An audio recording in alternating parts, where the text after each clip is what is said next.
ونشهد أن لا إله إلا الله وحده لا شريك له ونشهد أن سيدنا ومولانا محمدا عبده ورسوله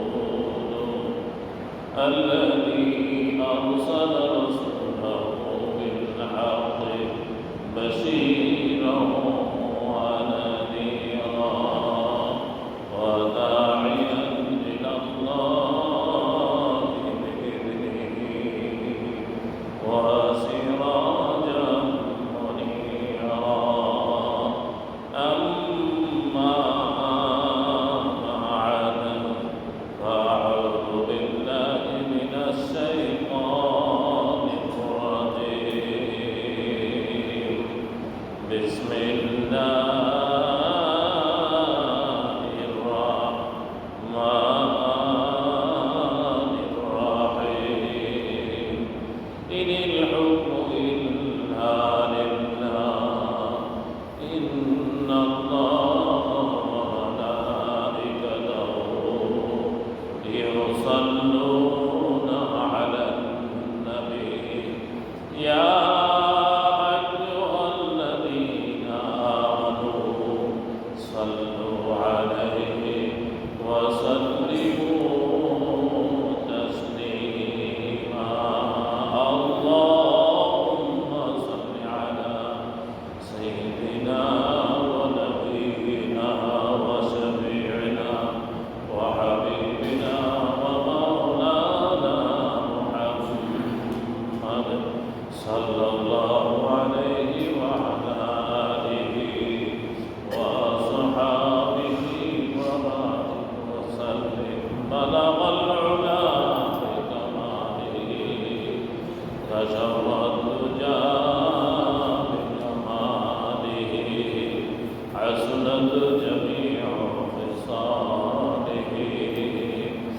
صلوا عليه وآله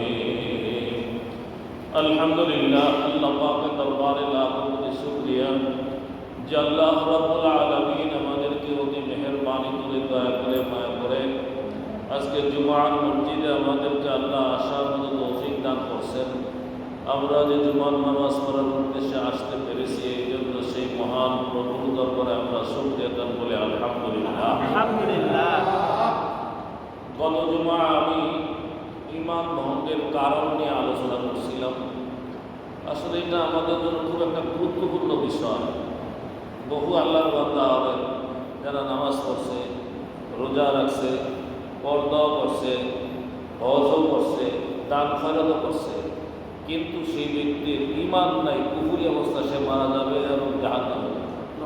অথচ সে নামাজও পড়ছে, রোজাও করছে, পর্দাও করছে, দানও করছে, কিন্তু তার যে ঈমান নষ্ট হয়ে রয়েছে তার নিজেরই খবর নেই। ঈমান যে নাই এই খবরই তার নেই।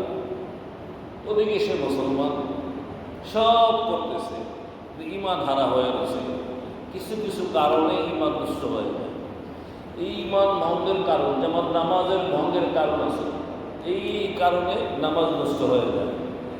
কিছু আছে উযু ভঙ্গের কারণ, এই কারণে উযু নষ্ট হয়ে যায়। ঠিক ঈমান ভঙ্গের হওয়ারও কিছু কারণ আছে।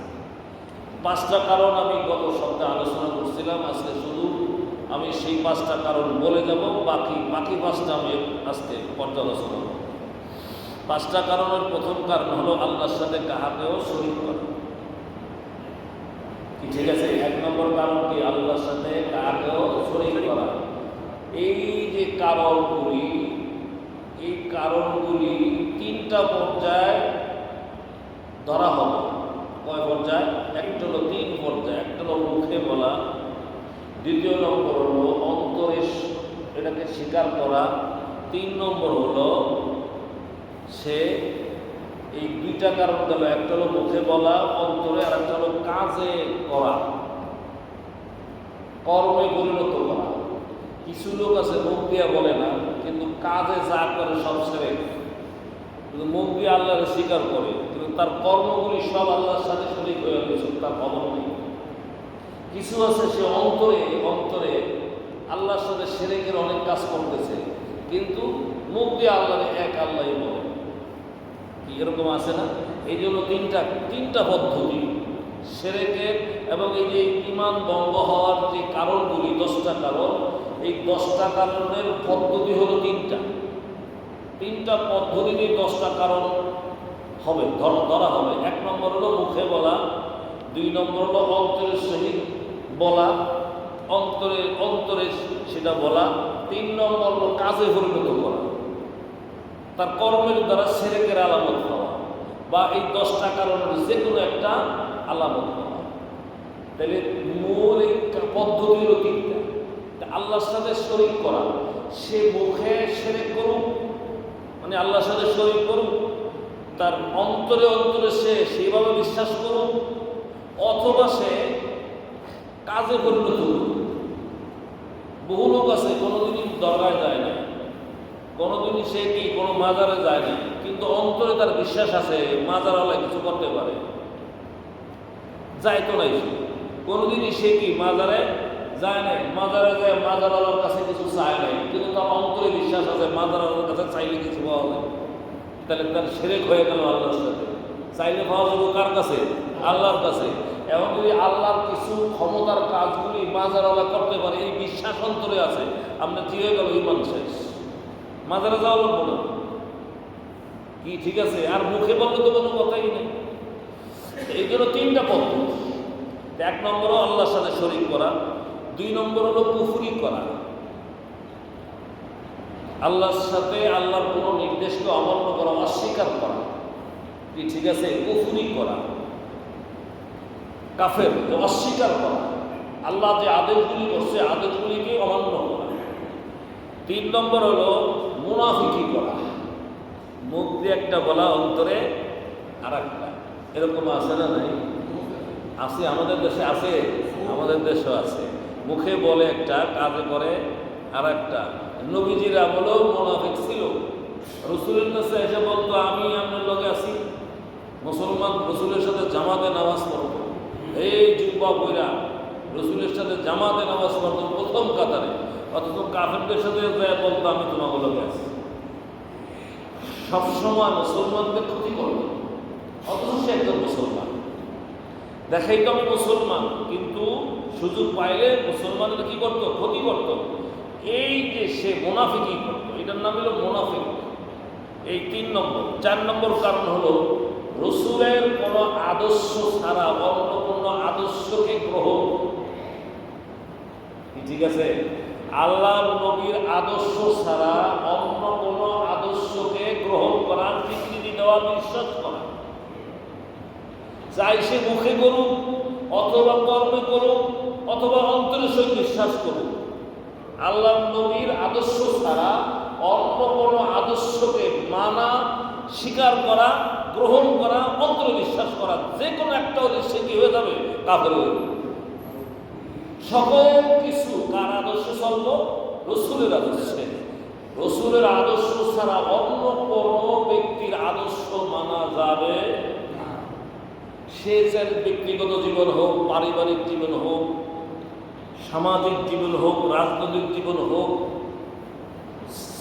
লেনদেনে হোক, আন্তর্জাতিক জীবন হোক, যে কোনো ব্যাপারে সর্ব অবস্থায় আদর্শ মানতে হইব কার? রাসূলের আদর্শ।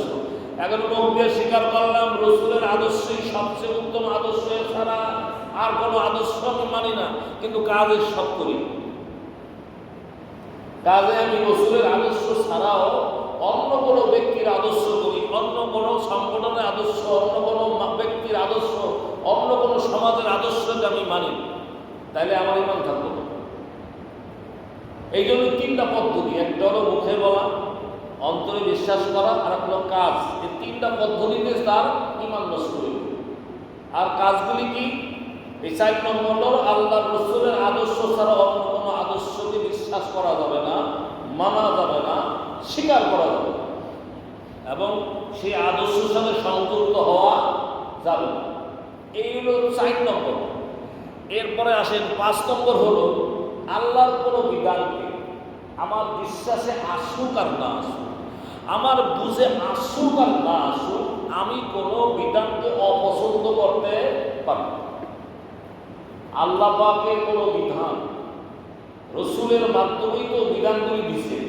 তা আল্লাহ রসুল যেই কাজগুলি করছেন, করতে বলছেন, যেই নিয়মগুলি দেখাইছেন, নীতিগুলি দেখাইছেন, করছেন, এর কোনো বিধানকে আমি যদি অপছন্দ করি আমার ভালো লাগে।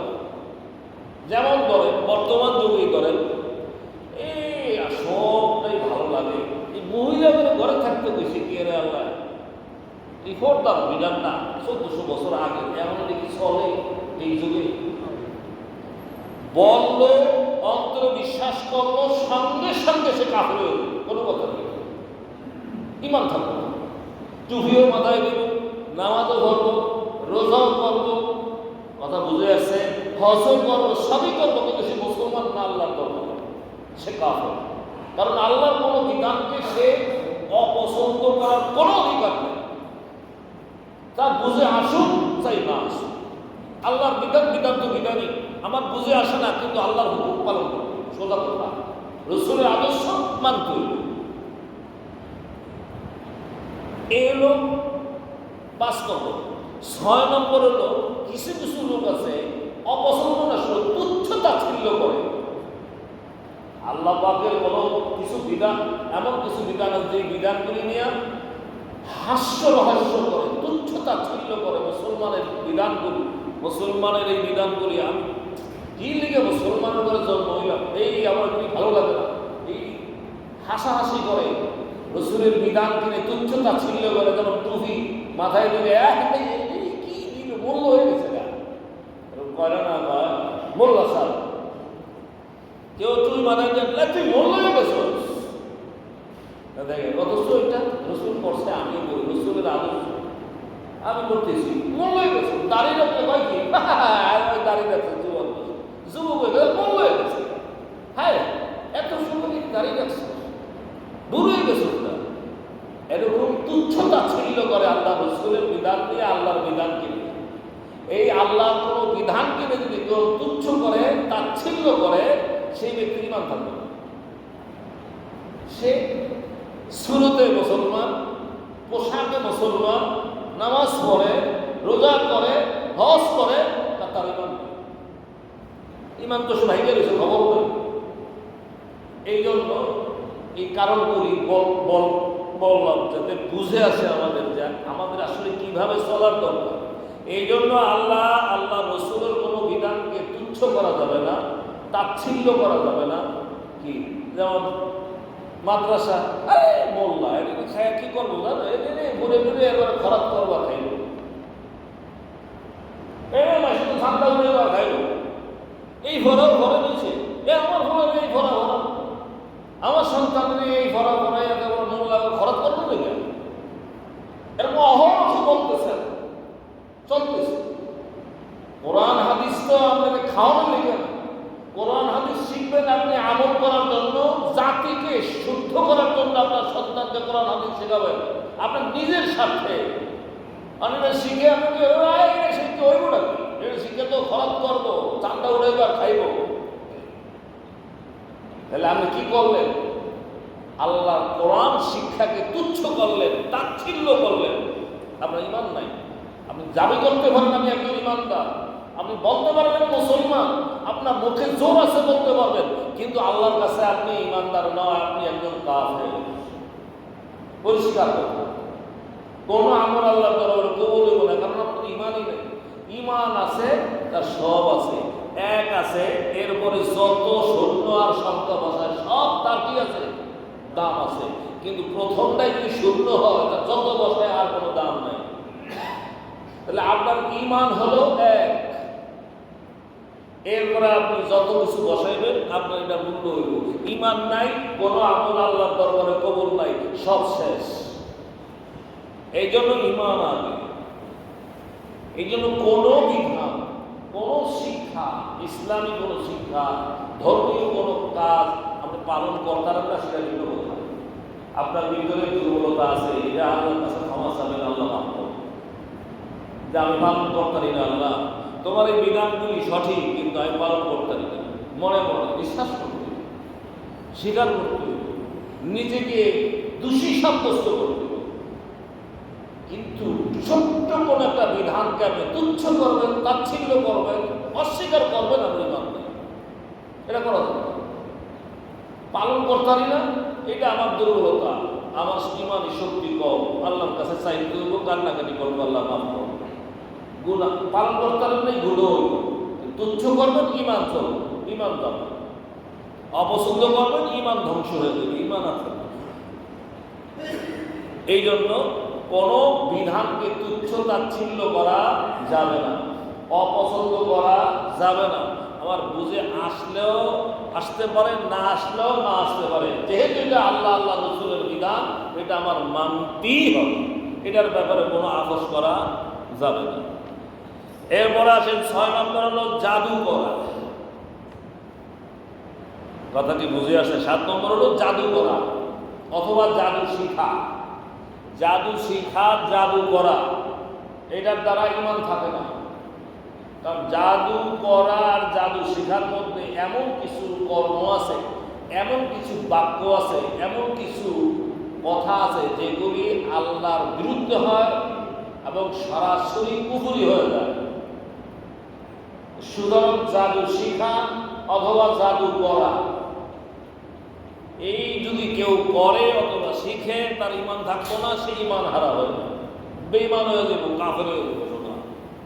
এই জন্য জাদু শিখাও যাবে না, কাহার উপরে জাদু করাও যাবে না। এই জাদু করা এবং জাদু শিখা থেকে আমাদের বাঁচতে হবে। এরপরে আসেন মুসলমানের বিরুদ্ধে ষড়যন্ত্র করা। আমরা তো মুসলমান, আবার মুসলমানের বিরুদ্ধে ষড়যন্ত্র। হ্যাঁ, ষড়যন্ত্র হচ্ছে। বহু মুসলমান নামদারি, অথচ নামদারি মুসলমান, কিন্তু সে অন্য মুসলমানের বিরুদ্ধে ষড়যন্ত্র করে। কি করে না? অন্য মুসলমানের বিরুদ্ধে ষড়যন্ত্র করে, অন্য কাফের বেঈমানকে সহযোগিতা করে, মুসলমানের বিরুদ্ধে ষড়যন্ত্র করে, গোয়েন্দাগিরি করে, যে মুসলমানের কাছে যে সেটা লাগায়। এরকম বহু আছে মুসলমান, নামে মুসলমান। কোন মুসলমানের বিরুদ্ধে ষড়যন্ত্র করা যাবে না। মুসলমানের বিরুদ্ধে ষড়যন্ত্র করে কাফের থেকে সহযোগিতা করা যাবে না, আর করলে তার ঈমান থাকবে।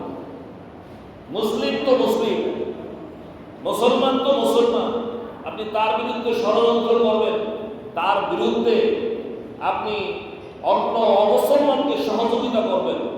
মুসলমানের বিরুদ্ধে কোনো কিছুতে অমুসলমানকে সহযোগিতা করলে আপনার কি হবে? ঈমান থাকবে না, ঈমান নষ্ট হয়ে যাবে। যে কোনো উপায় আপনি যদি অমুসলমানের বিরুদ্ধে মুসলমানের পক্ষে কাজ করেন এবং মুসলমানের বিরুদ্ধে ষড়যন্ত্র করেন, আপনার ঈমান থাকবে না। বহু হচ্ছে ক্ষমতার জন্য, এগুলি আমাদের অহরহ হচ্ছে এখন। কি কথা ঠিক না? মুসলমান মারে, মুসলমানের ধর্ষণ করে, এরকম আছে না করে? সুতরাং এরপরে কি হয়? এর বিরুদ্ধে কথা বললে উল্টা আরো রিয়াকশন হয়। এটা করা যাবে না, সহযোগিতা করা যাবে না। কিছু লোক আছে একটি পর্যায়ে যখন হয়ে যায়, একটা পর্যায়ে যখন চলে যায়, পর্যায় বলতে যেমন ধরেন একজন বড় একজন বুজুর্গ হয়েছে, সে বড় বুজুর্গ হয়ে গেছে, আর নামাজও দরকার নাই, আর কোনো ইবাদতও লাগবে না। এরকম যদি কোনো চিন্তা ভাবনা থাকে যে একটা পর্যায়ে গেলে যে আমার আর কোনো ইবাদত লাগবে না, আমার কোনো নামাজ লাগবে না, আমার আর কোনো রোজা লাগবে না, উনি তো এখন অনেক বড় বুজুর্গ হয়ে গেছে, বড় আদর, ওনার নামাজ রোজা আর কিছু দরকার নেই, এরকম যদি চিন্তাধারা কেউ করে, তাহলে ওই ব্যক্তির ঈমান থাকবে না। রাসূলের চাইতে বড় বুজুর্গ পৃথিবীতে আর কেউ নাই। সে আল্লাহ রাসূল একবারে ইন্তেকালের সময় নামাজ পড়ছে, পায়ের উপরে ভর দিয়া, দুইজনের কাঁধে হাত দিয়ে, পা হেসড়াইয়া তারপরে মসজিদে দেয়া নামাজ পড়ছে, তারপরে ইবাদত ছাড়ে নাই। আর যদি কেউ মনে করে আমি বড় বুজুর্গ হয়ে গেছি, এখন আমি পীর সাহেব, একেবারে বড় উঁচু তক্কর হয়ে গেছে, এখন আমার নামাজের আর দরকার নাই, রোজা দেওয়ার দরকার নাই, কি এরকম কিছু আছে না? যদি মনে করে এখন তো সাধারণ কাছে করবো, কিন্তু আমি বড় বুঝুক, আমার নামাজের প্রয়োজন নাই, রোজার প্রয়োজন নেই, আমার ইবাদতের আর দরকার নাই, তাহলে ওই ব্যক্তির আর ঈমান থাকবো না, সে অমুসলমান হয়ে যাব, ওই ব্যক্তি কাফের হয়ে যাবে। কথা বুঝেছে? ওই ব্যক্তি ঈমান থাকবো না, ওই ব্যক্তি সঙ্গে সঙ্গে অমুসলমান হয়ে যাবে, কাফের হয়ে যাবে। যদিও সে বড় বুজুর্গ, মাথায় টুপি লাগাইছে, কি আছে না, পাঞ্জাবি ঠিক আছে, রোজাও করে, নামাজও করে, ইবাদতও করে, দান খরাতও করে, কিন্তু তার ঈমান নাই, এরকম আছে, মনে করতে পারবো না। আবার 10 নম্বর আরেকজন আছে, এমন কিছু লোক আছে জিন্দিগিতে ইসলামের সাথে তার কোনো যোগাযোগ নাই, ইসলামের সাথে তার কি কোনো যোগাযোগ নেই, অর্থাৎ নামাজ নাই, রোজা নাই, পর্দা নাই, তার ভিতরে আল্লাহ বলতে কিছু নাই, ওদিকে মুসলমানের সন্তান, আল্লাহ বলতে কিছু নাই, আল্লাহর ইবাদত বলতে ঈদের নামাজও বলে না, সব সময় সে ঢায়াপনার মধ্যে থাকে, গাঁজা মদ নেশার মধ্যে আছে, খারাপের মধ্যে আছে, সে কোনোদিন আল্লাহর ইবাদতের দিকে নাই, আল্লাহকে ডাকার মধ্যে নাই। এইরকম পর্যায়ে যদি হয়ে যায়, সেই ব্যক্তির ঈমান থাকবো না, সে মুসলমান হয়ে যাবে, তার ঈমান নাই। যদি সে দাবি করবে আমি ঈমানদার, কিন্তু আসলে তার ঈমান নাই, কারণ সে এমন বেখবর হয়ে গেছে আল্লাহর বিধান থেকে, আল্লাহর বিধান থেকে সে এমন বেখবর হয়ে গেছে যে তার ভিতরে মুসলমানিত্ব বলতে কিছুই নেই। এরকম পর্যায়ে যদি কোনো মানুষ চলে যায়, তাও তার ঈমান চলে যাবে, তার ঈমান আর থাকবে না। এই মোট 10টা কারণ, এই 10টা কারণে ঈমান নষ্ট হয়ে যায়। এই দিকে কিন্তু আমাদের খবর কম। আমরা নামাজ ভঙ্গের কারণ জানি, রোজা ভঙ্গের কারণ জানি, উযু ভঙ্গের কারণ জানি, কিন্তু ঈমান ভঙ্গের যে কিছু কারণ আছে, এই কারণগুলি আমাদের খবর নাই। এই জন্য বহু মানুষ আছে, আমাদের বহু মুসলমান আমরা আছি যাদের আমাদের ঈমান নাই, অথচ আমরা নামাজ পড়ি, রোজা করি, পর্দা করি, হজও করি, কিন্তু ঈমান চলে গেছে। কিছু কিছু কারণে আমাদের ঈমান চলে গেছে। এই কারণে ঈমানগুলি যদি চলে যায়, তা আমাদের অবস্থা খুবই খারাপ। ঈমান নাই, তাহলে নামাজ পড়লে কবুল হইব না, রোজা করলে কবুল হইব না, পর্দা করলে কবুল হইব না, দান করলে কবুল হইব না, কারণ আমার তো ঈমানই নেই।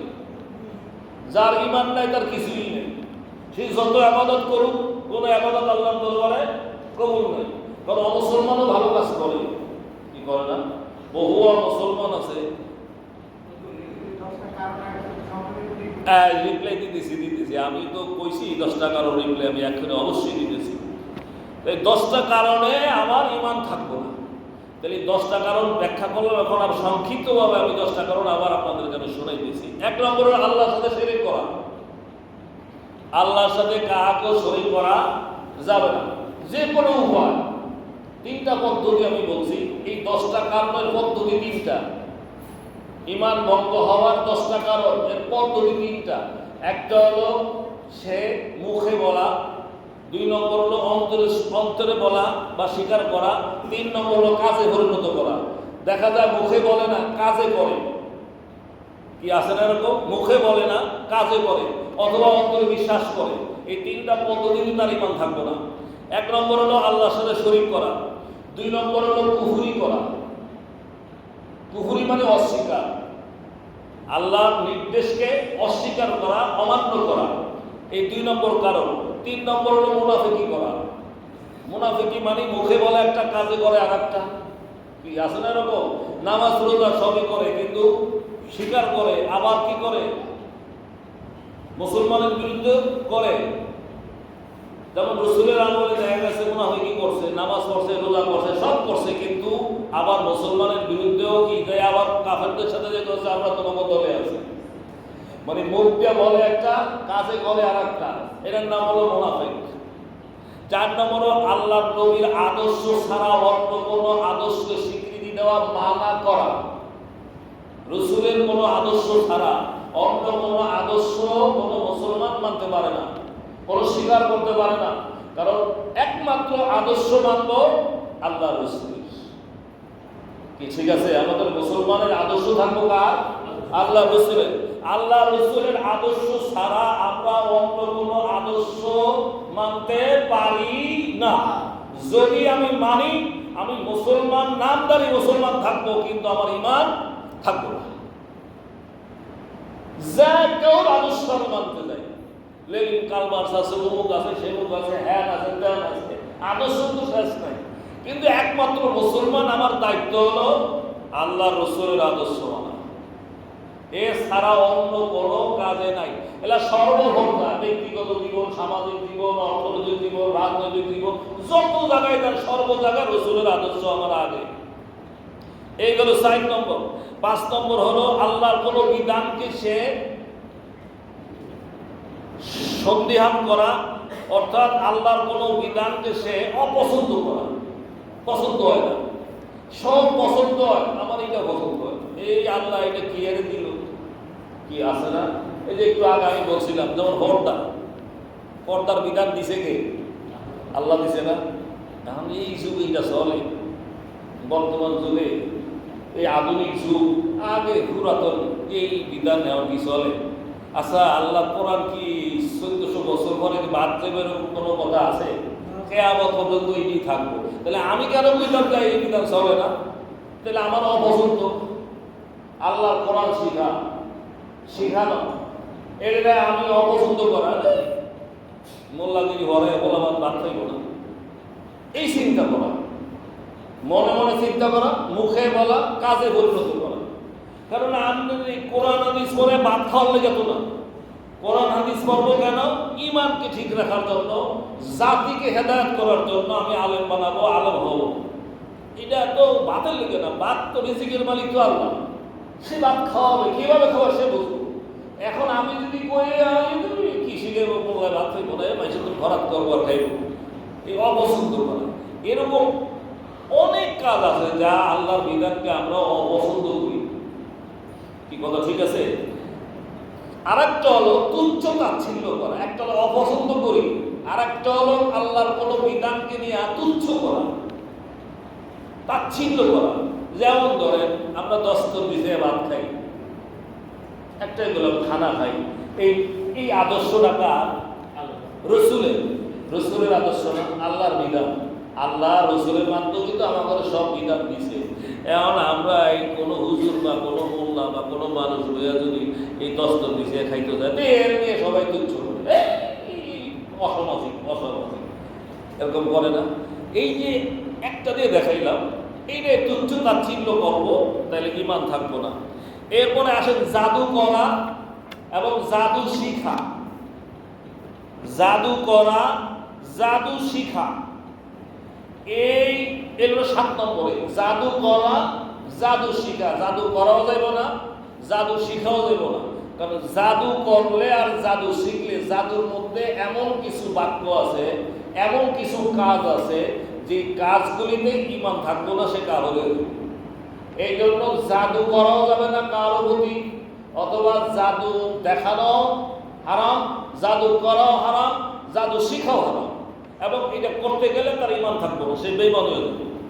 এবং মুসলমানের বিরুদ্ধে ষড়যন্ত্র করা। কোন মুসলমানের ভিতরে এক মুসলমান আর এক মুসলমানের বিরুদ্ধে কোনো ষড়যন্ত্র করতে পারবো না। ষড়যন্ত্র করে তার ক্ষতি করা, তার ধ্বংস করা, কথা বুঝে আসছে? এটা করা যাবে না। এটা আমাদের অহরহ চলে, স্বাভাবিক চলে। এলো এক। দ্বিতীয় নম্বর হলো কোনো অমুসলমানকে মুসলমানের ক্ষতির জন্য সহযোগিতা করা যাবে না। এই 2টা কারণে তার ঈমান থাকবে না। আমি কোনো মুসলমানকে মুসলমানের বিরুদ্ধে ষড়যন্ত্র করতে সহযোগিতা করা মানে কি? আল্লাহ রসুলের বিরুদ্ধে যাওয়া। আর এটা যাওয়া মানে কি? তার ঈমান ধ্বংস হয়ে যাবে। এইগুলো 8 নম্বর। এবং 9 নম্বর হলো যে একটু আগে বললাম যে যখন কোনো মানুষ মনে করে আমি এখন বড় বুজুর্গ হয়ে গেছি, আমি এখন বড় উঁচু তকমায় উঠে গেছি, এখন আর আমার ইবাদতের দরকার নাই, নামাজ রোজার দরকার নাই, এরকম চিন্তা ভাবনা যদি কেউ মধ্যে চলে আসে, অথবা কেউ মনে করে পুরো বুজুর্গ এখন আর ওনার নামাজ রোজা দরকার নাই, যেমন মারফুদিয়ালারা বেশি কয় এগুলি, যারা শরীয়ত মানে আমরা মারফত মানি, আমাকে বুজুর্গ আমরা এমন ফরজে গেছি আমার নামাজ রোজা লাগবে না, এই চিন্তা যে করবো তার ইমান থাকবো না। এবং আর একটা হলো এমন পর্যায়ে চলে গেছে সেই লোকটা এমন পর্যায়ে চলে গেছে যে এখন সে নামাজ নাই, রোজা নাই, পর্দা নাই, আল্লাহ নাই, আল্লাহ কোনো বিধানের খবর নাই, সারাদিন সে শুধুমাত্র গান বাজনা খারাপির মধ্যে আছে, মদ খায়, গাঁজা খায়, অর্থাৎ ইসলামের প্রতি তার কোনো মন নাই। এরকম যদি বিমুখ হয়ে যায় সেই ব্যক্তির ইমান থাকলো। এই মোট 10টা কারণে ইমান নষ্ট হয়ে যাবে। এই জন্য আমরা এই 10টা কারণ আসলে বোঝা খুব দরকার। আমরা সব পারি, নামাজ ভঙ্গের কারণ বুঝি, রোজা ভঙ্গের কারণ বুঝি, উযু ভঙ্গের কারণ বুঝি, কিন্তু ইমান ভঙ্গের কারণ ব্যাপারে কিন্তু আমরা অনেকেই ব্যাখ্যা হবো, আমাদের জানা নাই। এই জন্য আলোচনা করলাম। আরো জানার দরকার থাকলে আমাকে প্রশ্ন করবেন, ইনশাআল্লাহ আমি বুঝাবো। কারণ ইমান যদি না থাকে তার কোনো ইবাদতই তো নাই। এক যদি না থাকে, শূন্য যত দেয় তার কিছু থাকবো? কিছুই থাকবো না। ইমান না থাকলে যত আমল করুক, নামাজ করুক, রোজা করুক, পর্দা করুক, হজ করুক, তার কিছুই তো নেই, আল্লাহর দরবারে কবুল নেই। এই জন্য ইমান যাতে আমাদের সুন্দর থাকে, ইমান যাতে আমাদের সহি থাকে, আমরা এই দিকে আমরা খেয়াল করতে হবে। ইমানদার অবশ্যই আমি ইমানদারের মতো হইতে হইব। এই জন্য আমরা এইটা খুব খেয়াল করব, যাতে করে আমাদের ইমান নষ্ট না হয়ে যায়, আমরা বেঈমান না হয়ে যাই, আমরা ধ্বংস না হয়ে যাই। এই জন্য আমরা সবসময় ছোট্ট একটা মুস্তাহাব একটা বিধান আছে, যে বিধানটা করলে সওয়াব আছে, না করলে গুনাহ নেই। সুন্নত, এমন কিছু সুন্নত আছে যে রাসূলের সুন্নত, আমি করলে সওয়াব আছে, না করলে কোনো গুনাহ নাই। কিন্তু ওই সুন্নতটাকে আমি যদি তুচ্ছ করি, অস্বীকার করি,